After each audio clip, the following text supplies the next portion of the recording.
A 51-day standoff with a cult that resulted in a massacre, which is known as the Waco, Texas Massacre.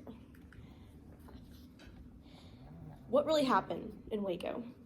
Was it a suicide led by David Koresh, or was it a massacre by the government?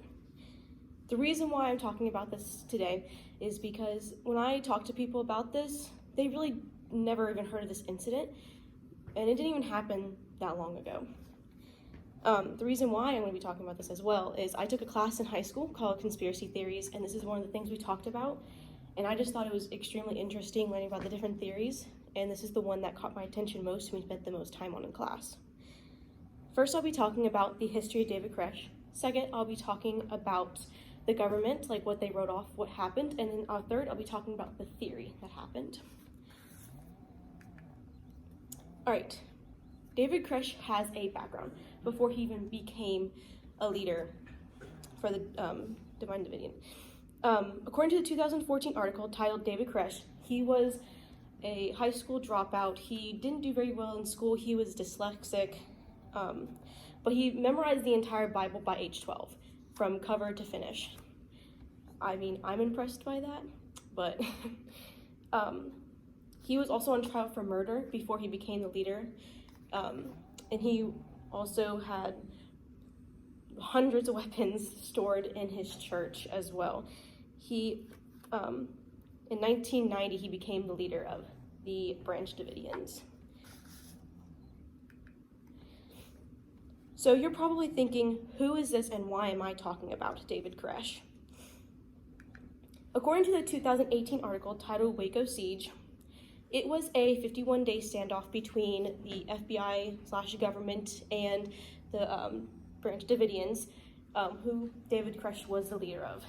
The reason why they went there in the first place was because he owned a lot of firearms. Like I said before, he had hundreds and thousands of rounds of ammo, and he had them stored in a house or church with women, children, and men.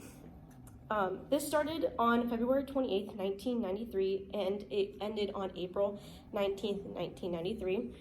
So what happened was during the 51-day standoff on the first day, the FBI approached them, and when they started talking to them, only David Koresh came outside to talk to them, and something happened. No one really knows what happened, but someone fired first. They don't know if it was people from inside the house or it was from the FBI agents, but as soon as that first shot went off, they started shooting back and forth, which led to multiple people in the FBI being killed and a couple people inside the house being killed. Towards the end, on the last day, they put tear gas in the house, and during that time, the house caught on fire, and all these people were kind of trapped inside. They don't really know if it was a suicide or if the government really started the fire. But some people think it wasn't suicide. There was something else going on. According to the 1993 article titled Koresh, it was not a typical suicide. When they did the autopsy on David Koresh, when they said it was a suicide, his gunshot wound was in the back of the head. So it couldn't be a suicide. Someone had to have killed him. He couldn't have killed himself. According to the 1993 article titled Growing Up Under Koresh Cult Children Tell About Abuse, they loved him. Like when they were interviewing the people who did get out, they were talking about how they loved him. The children loved him, even though he was married to every single woman in there and had multiple children, even with people that were 15 years of age to 26. The reason why they think it wasn't a suicide is because when they found all the bodies of the women and children, they were locked in a refrigerator, and there was gas mask in there, but all of them were dead. They also killed a woman in her bed. They found a woman in her bed with a gunshot to the head. And like I said before, they don't know who fired first, if at the beginning of the siege. All right. So I'm going to be talking next about